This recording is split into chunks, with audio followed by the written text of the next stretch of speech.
Action. Okay. Action. Action.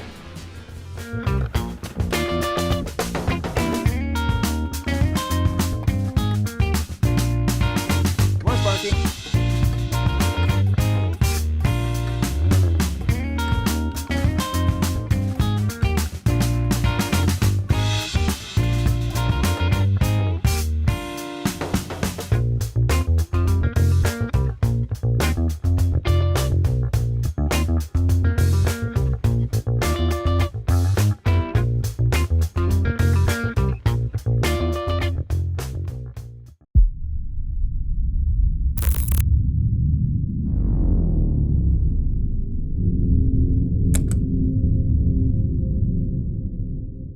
Thank you for joining us on the Downing Cut. My next guest is a filmmaker whose work speaks in quiet, powerful truths.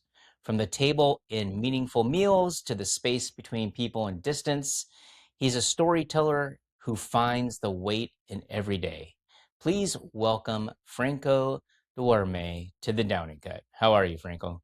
Pretty good, pretty good. Definitely enjoying the cloudy, sunny weather of Washington right now. But We're in the same kind of neck of the woods, if you would say. yeah, pretty much. So definitely, yeah. I'd like to start off. I want to find out, well, how did you get into filmmaking? In general, I knew I was going to be a writer when I was very, very young, like extremely young, like kind of fourth grade. My teacher gave us a journal and kind of figured out like, or not figured out, but was told us, hey, write something every single day. Doesn't matter, like you could give us a topic every single day, but like eventually I just started writing about stories about like finding a magical hat and kind of all the adventures that go on with it. And then eventually I would present those stories to the class, and my class was like, I thought they were dumb stories, but they were like loving it. They were like eating all of it up, like summoning dragons and shooting Kamehameha beams out of my thing and stuff. Um, so I mean, yeah, no, it was great. But that's when I knew I was going to be like a storyteller or writer.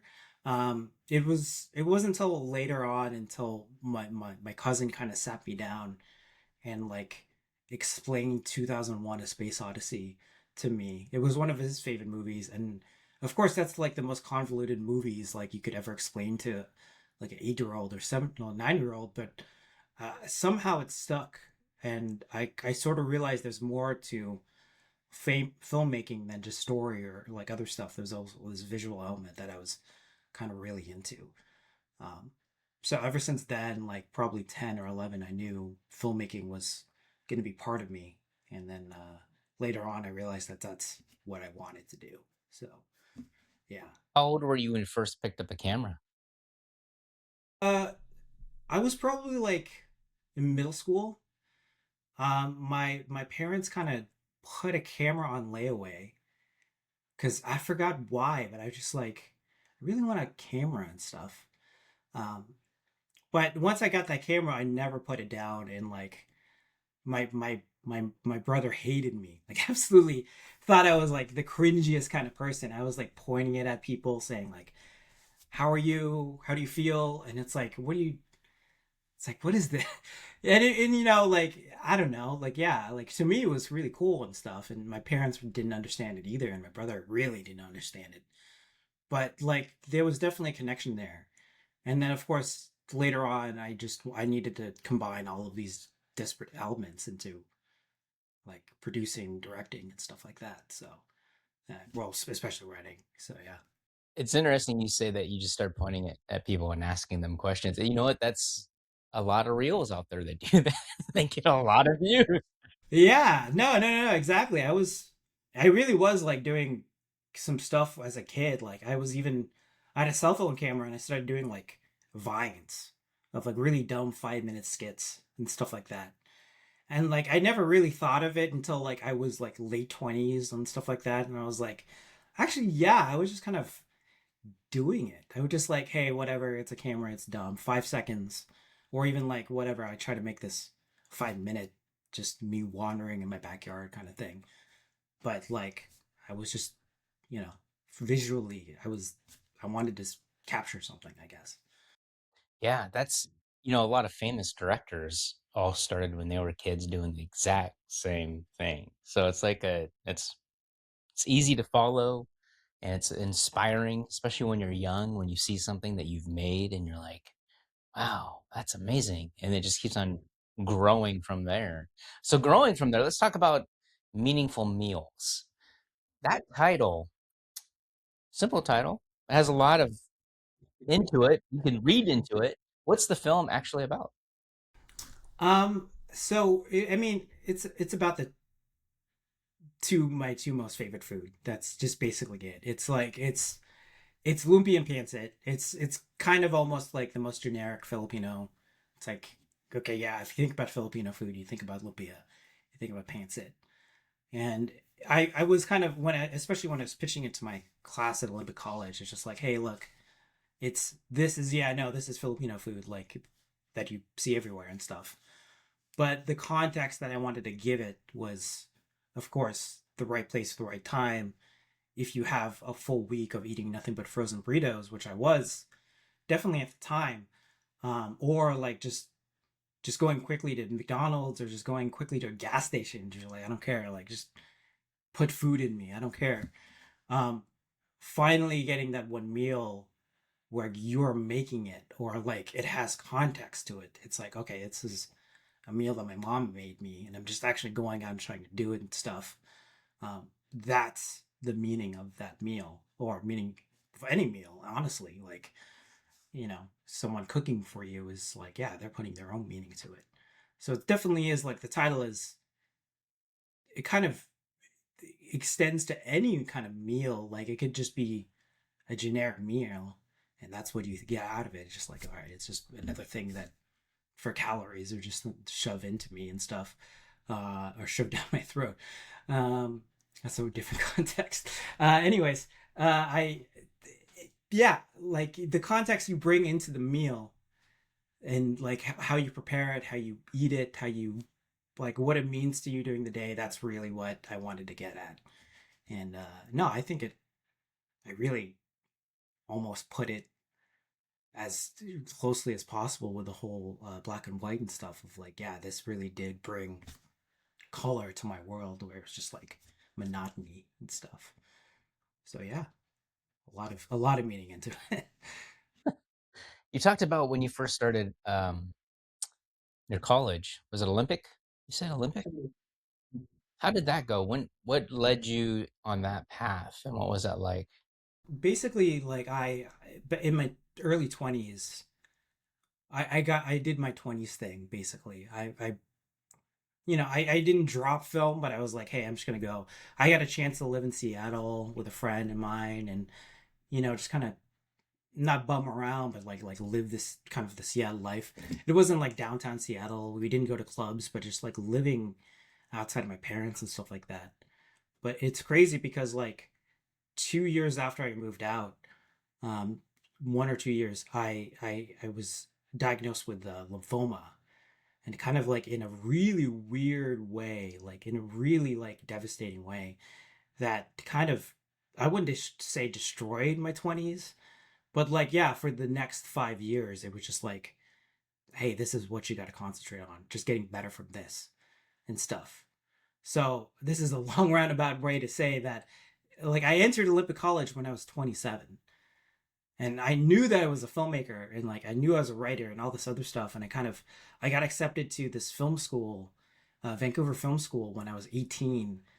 But because of the money or something like that, a lot of like even my mental state at the time of being just a dumb 18-year-old, I just wasn't able to go. So this was just kind of like my second shot of like, okay, well, I gotta just focus on film here. If I can't focus on film here, then it's all by myself basically. Um, so yeah, no, starting, I was definitely like, I put a chip on my shoulder myself, which is like, hey, I need to prove to myself. I don't care about anyone else, honestly. And I kind of came in with an ego, definitely, of like, I have these ideas, I have these films, I have these, like, all of these things that I want to do. and I'm gonna do it, and I don't care who else is with me, but I'm just doing this and stuff. And it definitely is, of course, when you realize what industry you're in, like, yeah, you can't do it yourself. I had to definitely melt my ego. I have to definitely find friends. I definitely have to, you know, find people that I like at the very least. You can't just say everybody, hey, I want to work with everybody, because that just, yeah, you don't want to work with everybody. There's certain people that you want to work with, and I stick to that. Of like, there's only like there's a good certain amount of people that you got to find, and you personally have to find it and stuff. Um, so yeah, no, during the first couple of years, it was definitely like acting tough, but not really, like really learning that I had to learn, like in those moments and stuff. And then eventually, um, if you want to get into like my later years, like especially in the bachelor program, it's like I got to completely pinpoint focus on one thing. Um, and that wasn't even Meaningful Meals. It was something else. It was a TV pilot that I really, really liked. But because of COVID, I was like, okay, well, I got to pivot. So I'm going to write about Filipino food. And like, of course, it turned out to be the right choice, because it was this very close to the heart thing that I think, a lot more people could understand, and a lot more people could really, touch on and stuff like that. So Olympic College definitely, or like just college in general, working with other people, it was so helpful for me, especially. With the struggle and the health issues that you went through, what kept you motivated? What kept you going? What kept you still striving to push forward? It's it's lame, but like I had my Oscar winner in my head. It's like I have this idea, like, no, this is it. I'm with this one idea. I'm gonna go, win an award, and then that's gonna win me the second award, and that's gonna win whatever else. Like, I was just stuck to my ideas, stuck to my stories, stuck to my, the things that I wanted to do and stuff, and like almost obsessively. And like I'm pretty sure everybody like in the industry has their Oscar speech. Not everybody, but like if you want to be a director, producer, especially, it's like, yeah, no, like you have those feelings in your mind of like, what if I make it big?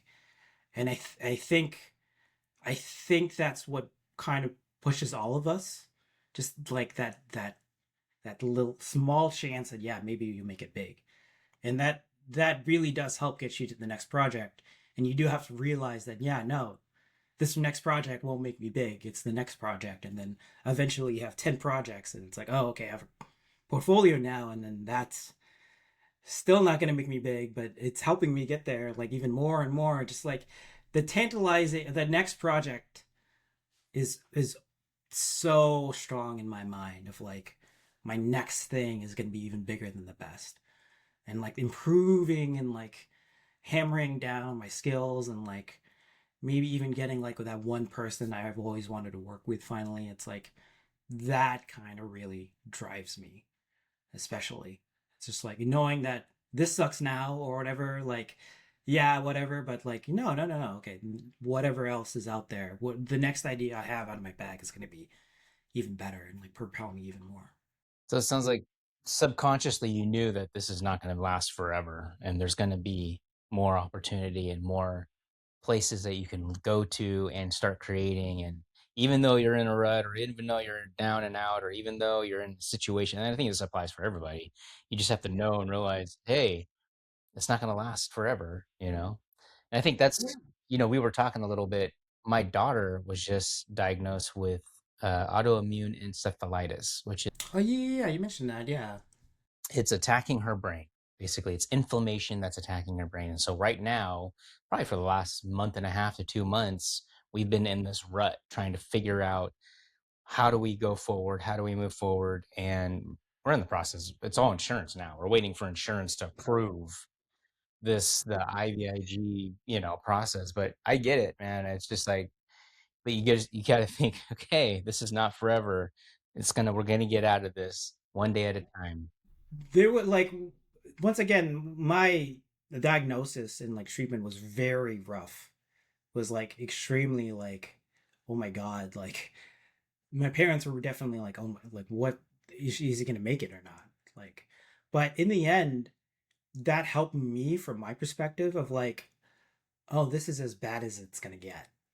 And I definitely don't make like don't let this be your way of getting out of things, but it's like, yeah, no, the amount of improvement that you can have and see is what you need to focus on.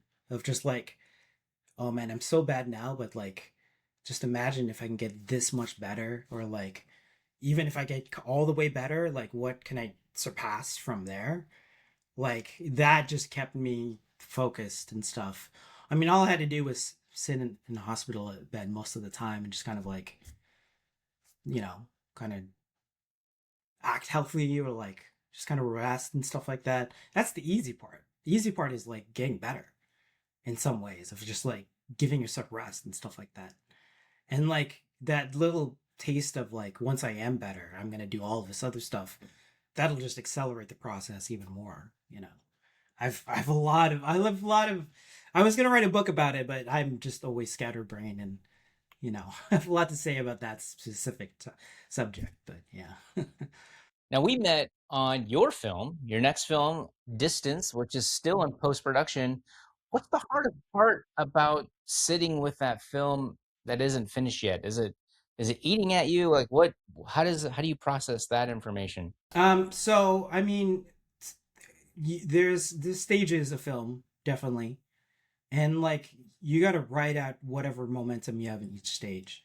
I had so much momentum. I love pre-production. I love development. I love, you saw my storyboards. Like, like, even though I'm not a, I don't draw. I don't have. I'm like, whatever. Like, I love sitting down and like just drawing stick figures and being like, yeah, something like this angle. I loved auditioning. I loved like, um, actually being on set, and like a lot of the producing I really love. Just like making sure everyone knew exactly what they do. And like, a lot of people from that production told me like, hey, yeah, we don't know any of us. Like, I don't know this. You just hired like random people, but we're working like a unit. Like, a couple people actually told me that. I'm just like, okay, good, I did my job. Like, oh, okay, yeah, no, that's exactly what I need. Like, exactly, like. And that was like, of course, writing that wave was amazing, and knowing that and stuff. But once we hit post production, I realized that, yeah, like, I personally, it's I there's no one else that can take responsibility other than you, especially in the position that I put myself in, of like writer, director, producer. Like, I was all three. I was like, I want to do all of it, and for the most part, I did most of it right. But the parts where I didn't do it right, it's my fault, and I need to figure it out. Like, I could probably um, pay my way out, like hire someone new and stuff like that, and I have already, and stuff. But in the end, it's like, no, I had to realize very quickly. It's like, I you can only there's only so much money you can throw at whatever problem you're trying to fix. And it really sucks, because yeah, like, you want to throw money at it, you want to just throw someone else at it. But like, yeah, like, I had to learn Unreal Engine 5, because it's what the last person I hired used, and I ended up wanting to go in and like tweak it myself. And so therefore I had to learn like, I had to learn Unreal Engine 5 and all this other stuff when I was already learning Blender. It's just like, I'm putting it on myself, and I can't put it on anyone else. And I want it to be this one specific way. And every single time I look at it, I always find something that I need to improve and all this other stuff. But I also look at the old stuff, like how it progressed. At least the post product, like the CG spaceship kind of sci-fi aspect of it. And I'm just like, what? It's actually, I love it. I hate it and I love it. Like, I wish it was done now, but it's like, no, every single time I go in there and actually like hand change a light in Unreal, or just like change how a camera moves, it's like, yeah, that's one step closer to what I want specifically. And it really does suck, because yeah, like you said, we're entering year 2 of production, and I hate saying that. Like, that's, oh my god, it's like, I actually didn't even realize that. I wasn't trying to put a downer on it. I was just trying to bring. I'm being real. Like, no, there's people that like I crowdfunded it, and like a lot of my family and friends, a lot of my family especially, were just like, no, we believe in you and stuff. And then at points I was like, man, like all these people are waiting for me to finish this movie, and I just had to tell everyone, like at one point, like, no, you know what, this is gonna take longer than I want, like longer than I want, but it needs to take longer. Like it just needs, because I want it, because personally I want it to really reflect of a very specific kind of emotion or a very specific kind of story and stuff. So yeah, it's just, I love working on it. I love like going in Unreal and like tinkering around and getting the next shot and stuff like that. But right now, of course, everyone's life is crazy and like all this other stuff. I'm still trying to figure out all this other stuff about my life and stuff. It sucks being a filmmaker in that way, but I get it. yeah, exactly. You just gotta say, you know what, it's gonna take a while, and sometimes it's worth it. Let me just pause you right there because you kind of teased something. You said spaceship, and a lot of people don't know what distance is about. Do you want to explain? No, no, no, no. So distance is kind of, it started off as a very specific feeling, but it's now spawning into this whole world, universe that I really want to kind of explore. But in the end, right now, all distances right now is a 5 minute short. It's about this one astronaut that finally gets her chance to go to space. But unfortunately, a week before she gets to go to space on this like huge trip to Jupiter, her father passes away. So she has to you know, quickly grieve and then just kind of throw it all away and go to space and just kind of do it because she's working her entire life to do this and stuff. And all of it hits her and stuff of like all of the grief that she's kind of pushed away just kind of hits a moment where she's looking at Earth and it's like it's slowly like getting smaller, kind of she's drifting away from that, and she's kind of going to the stars pretty much. And it's just that one moment of her realizing like not only am I achieving my dreams, but also like some of the people aren't able to see this almost. And there's a lot of different ways to interpret it, but like it's the kind of the easiest interpretation, I would say. But yeah, it's very contextual, very, it had a lot of, a lot of different emotions, feelings, and I really do want people to see it and tell me what exactly they think the story means and it means to them and stuff. So yeah. How did you develop the story? What caused you to write that? Yeah, no, my father passed like about 3 years ago. Yeah, 3 years ago now, dang. 2023. And it was, I wouldn't say it was like when I added up everything that caused his passing, it was like, okay, yeah, it was his time, definitely, but it was very sudden at the time. It was just kind of like, oh, we're gonna go in for a hospital visit, and then immediately like 2 hospital visits later, it's like, oh, he's gonna go in hospice. And he wasn't the healthiest person, like he really wasn't. And I really do wish I had more time with him, of course, and all this other stuff, but like I said, it was like it really was his time. And you know like there's a lot of feelings with that, but um there was these two things that happened around that time where my dad was being hospitalized and being put into hospice. um the first was I was the volunteer coordinator at Seattle Asian American Film Festival. This is like after I graduated, like 2022 I graduated and stuff. um so I was just kind of finding work, trying to find time in the industry still.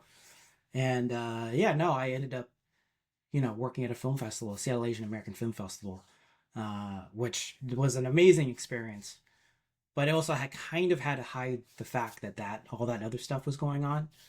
Um, but the other thing that was going on was right before that, I was working with the Swancho brothers, Nuke Swancho, and Nut, yeah. yeah, yeah, yeah, not yeah. They needed a like they just posted saying like, hey, we need a video editor or assistant editor for 48 hours, and it just like, well, here's my work on Meaningful Meals, here's my other work at, you know, Star of Magnolia, which I also kind of did some assistant editing for. Um, and they liked it, and I ended up going, and it was this huge thing. Of course, their productions are always so high quality of like the videography and all this other stuff. And I I binned all their footage, which by the way is, hey, if you ever want, this is a little secret. People need to bin their footage, and if you can, it's an underrated role that I personally love. And you know, if you want to get your foot in the door and you don't want to be on set, just hey, do you need someone to bin your footage? That's a recommendation for me. Um, So explain that to new people. What does that mean? it's basically just renaming all the files. So like every single file is like, you know, in the camera. They could edit it in the camera, but they usually don't. It's like F1, S12. It's a bunch of gobbledygook, but of course, once you go into the file, the video file, it's, you know, they have the clapper, and then all you got to do is rename the file what they have on the clapper. And that's all you have to do. And you have to do that over and over and over again. Each, like a 10-minute movie has, I don't know, 30 scenes, and each scene has 5 shots, and each shot has 5 takes. It's a lot of files you have to bin, but that's a rough estimate. But like, hey, yeah, someone has to do it, and like, if you can be the one to do it, then do it. And I like doing it and stuff like that. I ended up editing a couple of the shots personally as well. Like I eventually, as assistant editor, you actually do edit and stuff.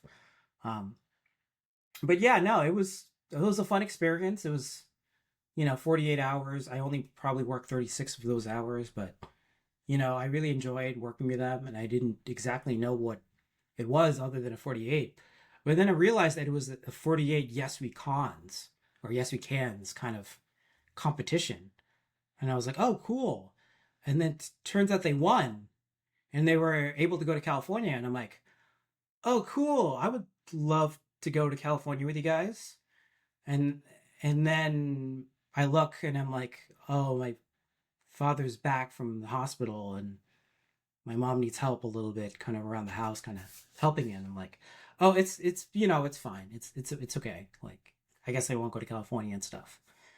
And then they win Yes We Cons in California, so they're gonna go to Cannes Film Festival.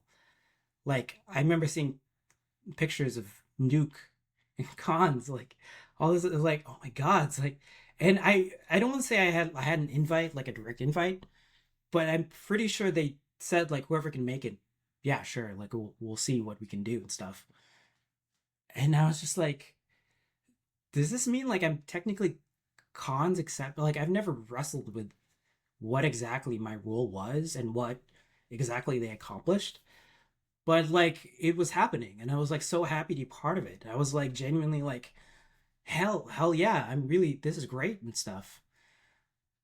But of course at the time it's just like my father got submitted into hospice. It's like, you know, your father's, you know, it might be, this might be it and stuff. So a lot of it, a lot of distance is that. My experience with that of like, what if I did go? What if I did all of this other stuff? Like go to California, go to cons while he was in hospice, while he was whatever. And kind of wrestling with that. Kind of like, what if I did go? What if I didn't go? Like, you know, this is probably what would I mean, like, yeah, it's grief kind of follows you regardless of space and even time at times. So regardless if I did go, or you know, even if I had a chance to go, it's like, no, I would still be dealing with that stuff. It's like I can't just throw that away, like, you know, just push that to the side. So in a lot of ways I'm happy that I didn't go, because it's like I could fully commit to this right here. Um, you know, saying goodbye to my dad and stuff like that. So yeah, no, it's a lot of emotion, it's a lot of feeling. And I think it goes beyond the movie itself, goes beyond just whatever I feel like a lot of people, once someone like that is passes away, it's like you're kind of stuck on your spaceship. You can't go back. Like you can't turn back time. You can't turn the entire spaceship around. And it's like you just gotta keep on going with life. Especially if you're like going accomplishing stuff. It's like you gotta just keep on going forward, and even though it's you're still gonna feel it, it's like the world is still going forward as well. Did you find, like, was it healing to make the film, to write it out and to really envision it? Did that really help you process? A lot of it is like, and it continues to kind of remind me of that moment of time and stuff like that. And I'll be honest, working on something for a year and a half, 2 years, it definitely is like, okay, this is a little bit, I'm kind of tired of it a little bit, but at the same time, it's like, no, once it's out and once people see it, I'm just like, no, they need it's because it's not for me, it's not as much as I want to put it out there for me, or I want to put it out there for just to get it done. It's like, no, like I'm gonna put it out there, and I realize like a new realization that's like, no, other people are gonna see it and they're gonna find their own meaning from it, and they're like, really, ultimately, it's going to be for that of like having other people watch it and then even critique it and then put their own layer of whatever. And I think that's the best thing any filmmaker, any artist can do with their work is like realize that whatever work they put out there, it becomes something else once it's out there. It becomes everyone else's story. It kind of like evolves into something hopefully new and greater, but it evolves. Yeah. So you've made two films. Well, you're in the process of making the second one, but you came up with these ideas and concept based on your personal experience, your own life. What did you learn about yourself in those spaces? Well, the first one, definitely Meaningful Meals, was like, I need to learn how to cook. That's one thing. I was just like, in all honesty, yeah, no, Meaningful Meals is a story. It's like, yeah, like it's the meaning inside of your meals. But this, I wrote the story and then I realized like, oh, none of this actually happened to me. Like this inspirational story about this person finding meaning within their meals. Like I didn't actually learn how to cook pancit until after I wrote the story. Of like, yeah, like, oh, actually, now that I've written this nice story, and I'm like, oh, maybe I should live it out almost. So yeah, no, like, there's like, as much as I could say, like, it really opened my mind to all this other stuff. There's a lot of small stuff that I really is kind of a little bit more important to me. Like, yeah, like, oh yeah, maybe cook more, cook more for yourself and stuff like that, and kind of like, especially in distance, it's like, you're however many years, however many months away from whatever you are, and it's still gonna affect you and stuff like that. But enjoy the ride, like I said, you're still moving forward and stuff like that. And it sucks because you can't go back, but at least you're moving, like at least you're moving in some direction, and like thankfully so far it's been forward. So um I think those are the two biggest things. It's just like, yeah, the lessons I'm imparting in the characters I write are lessons that I'm personally having to also like incorporate inside of me, definitely. So yeah. I mean, personally, I think that is easier taking your own experience than actually just creating you know, one that off the cuff. You know what I mean? Yeah, yeah. Because you've lived it, you've experienced it, you have those relatable moments or relatable emotions. But if you're making a werewolf movie or a horror movie or something, you're like, it never really happened to me, but it could. I mean, like, yeah, there's still good werewolf movies out there. I mean, like, like people definitely still find that juice of like what is entertaining or what's visceral about being attacked by a werewolf or being abducted by aliens or these really crazy concepts and stuff like that.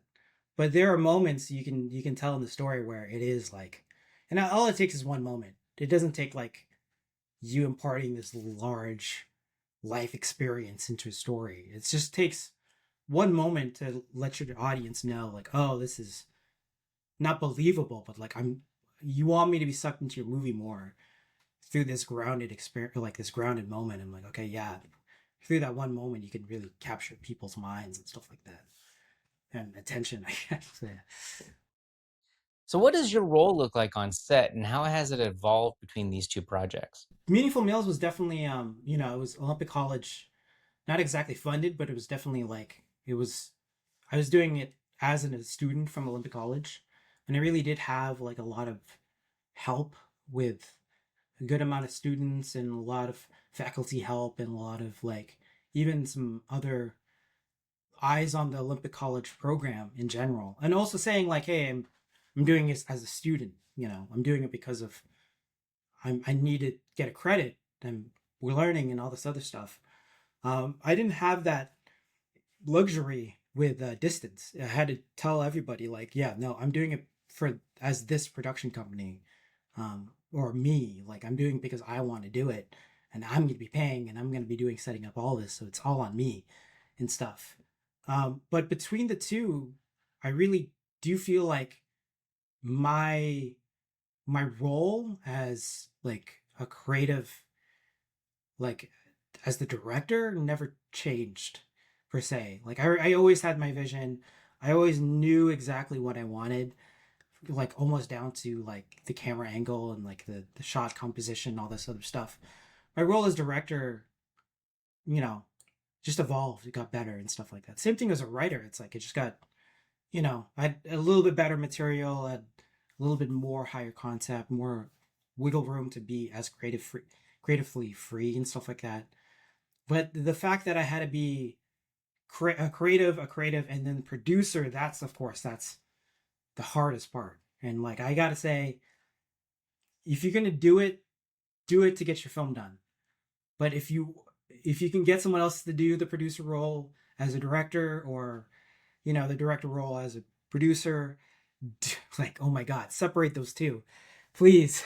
It's it was like, oh my god, I had to turn on producer mode and then director mode, and a lot of the times I really like uh relied on my assistant director to really catch up on the slack of like what is everyone going to eat, like everyone's got to eat this and stuff like that, and like, hey, okay, the actors need to be here in 5 minutes and stuff like that. That part, a lot of that I had to be like, hey, assistant director, I need you to just do it, because I'm like at the end of my rope trying to figure out the shot, just what the shot is and stuff.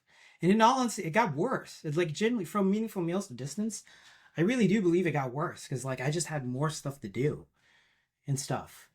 But in the end, it just, it's a teaching moment of like, okay, I can do this. I can write, direct, produce.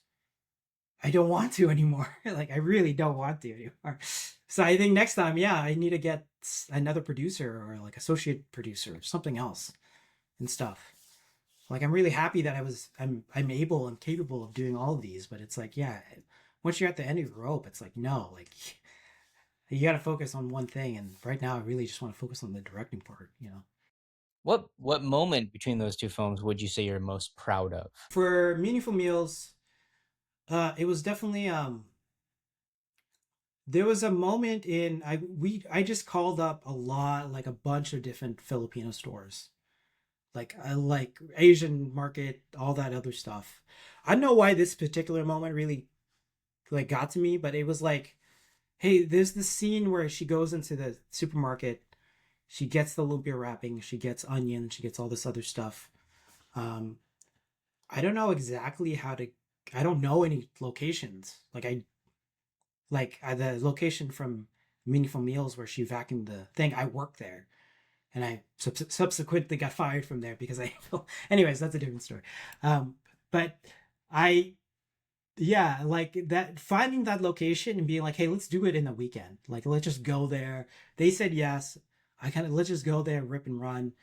And also like we had a skeleton crew of like maybe 3 people or 4 people, me, the audio, and then the director of photography and the actress, and we just went and like everyone immediately knew what they needed to do, and like I only had ideas of what the shot wants to be, but like there was a moment where I'm just like, hey, just put it here, film that way, you do this, you go here, we gotta go in like an hour and stuff. We just gotta get the next shot.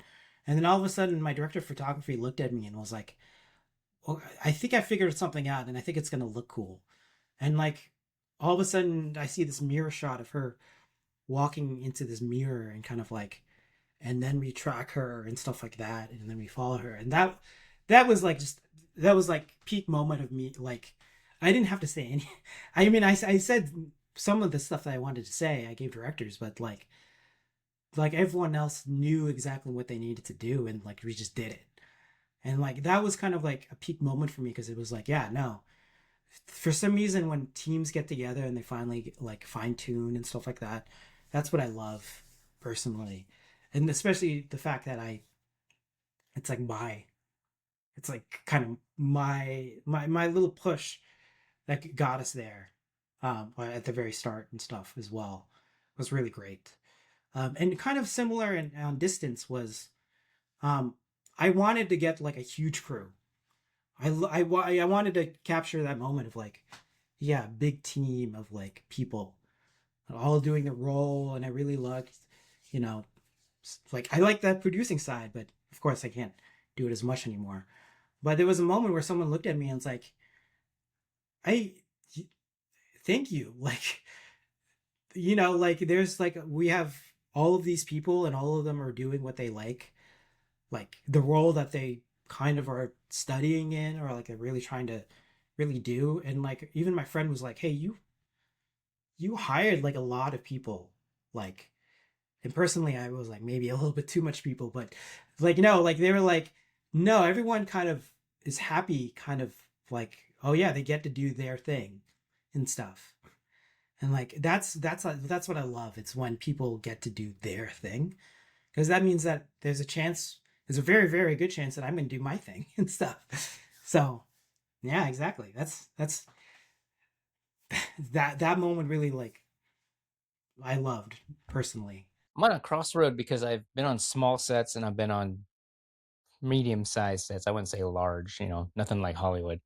But I like the small sets, but we're always like the actors, everybody, the crew, everybody is the crew. And but I like that. I appreciate that because we're putting in, like I've been a lead, but I've also been in charge of craft services. So, or snacks, I should say, not the main meal, but and it's you become more of a close-knit unit, but at the same time on a medium one where there's, a handful of people, 10 and plus, then you're like, wow, this is a well-organized machine. Things are getting done, people are having roles, and there's places to go, and you can sit and you can see the scenes and stuff like that. Did you ever get behind the scenes? Did you capture that?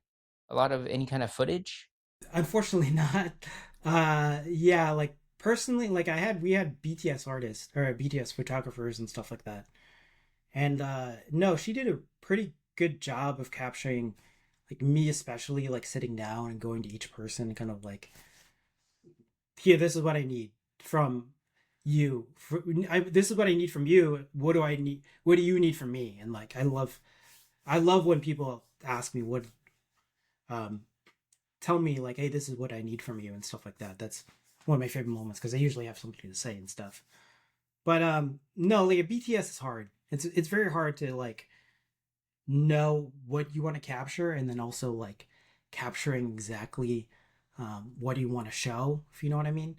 Um, and yeah, like in general, like this thing that we're both trying to describe is so it feels so good because it's something that is going around behind the scenes that is making the thing in front of the camera look even better and stuff. And it, for us as crew members, as the people behind the scenes that are like making these things, it's like having that feeling of like, not only does this look well, but I had fun doing it, is just something that is, you know like, it's just good for the soul, I guess you could say. Like, it's like not only was I creative, but it was like a fun kind of creative kind of atmosphere and stuff. And it's hard to capture that because work has to be done. And this is me going back from the director's mind to the producer mind of like, yeah, no, at the end of the day, the shots need to be done, and these people need to, feel at least that something's complete. The worst feeling is like, oh, we film for an entire day and we still have another day, like we have to extend the day to like a second day. That's the one thing you don't want, because then people, even though they had fun, they realize they have to continue working, and it's like, no, out of all the scenarios, that's the one scenario you don't want. If like, even though people had fun, you have to tell them, hey, we got to come back in and stuff. That's no, that avoid that at all cost.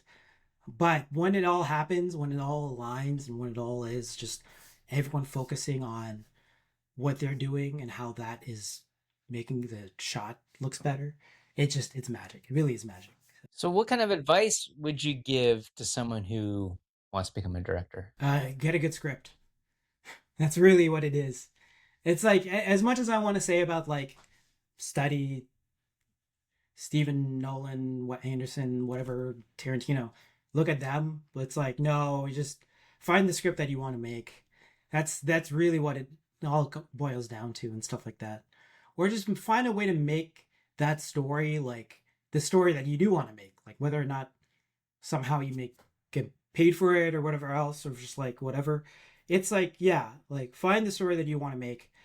If you can't find the story you want to make, write it, make it yourself. And then even then you can give it to someone else and say, hey, can you do punch up, or like, can you help me write this, and stuff like that. Like that's the biggest thing. It's like, because that just trickles down to everything. So it's like, it really does trickle down to everything of like, you understand what the story means to the actor, what this, like, whatever small thing of the costume or the set, or like even, the lighting or all this other stuff means to whatever other crew members and stuff like that. It just helps you like elevate yourself even more and stuff. And then the other thing, even though I say it's hard to capture BTS, watch BTS. Like, why? Like, this directing is, you can take classes for directing and all this other stuff, but hearing secondhand stories of how directors direct is really did help me a lot. Of like, and it's out there on YouTube. Like, there's a lot of BTS of like, and even interviews about actors talking about directors talking about the way they direct, actual footage of them on set directing. It's like, that is way more invaluable, especially to me, about like how other people like what parts and elements that I really enjoy and I want to bring to my set. That is also like, it's been really, like I said, invaluable for me recently. Would you say that's something that you guys didn't talk about in school? I mean, like there's a lot, like my directing class. Hey, I love Olympic College. There was a lot of classes that were just like, yeah, let's watch a video on how to direct and stuff. And like I said, I love, it's a great classes and stuff. A lot of great information. But also, like, I understand, it's like, how do you teach directing? Like, how do you make a mock film set and just have each person, like in a 20 person classroom, like have each person direct a scene? It's like, no, it's gonna take forever. Somehow you're gonna fit all this into an hour and stuff. And I learned a lot about the shots. Learned about like what kind of shot this is, what kind of shot this is, adding more and more to the toolbox and stuff like that. But in the end, yeah, it's like, directing is this ethereal thing that I think is best taught by directors and stuff, and not even like taught head to toe about directors. It's just like, what's the best way to direct for them and stuff, and then every director find their voice, every director find their way and stuff. Franco, thank you for coming on the Down and Cut. How can people reach out to you? You can reach out to me Instagram fduerme, and then at distance.film for any updates on distance. I'm hopefully get an update later this summer about that stuff. And then Facebook Franco Duerme, IMDb, Franco Duerme. We'll put it all in the show notes. And I appreciate you coming on board. And we'll see everyone in the next episode. Thank you so much.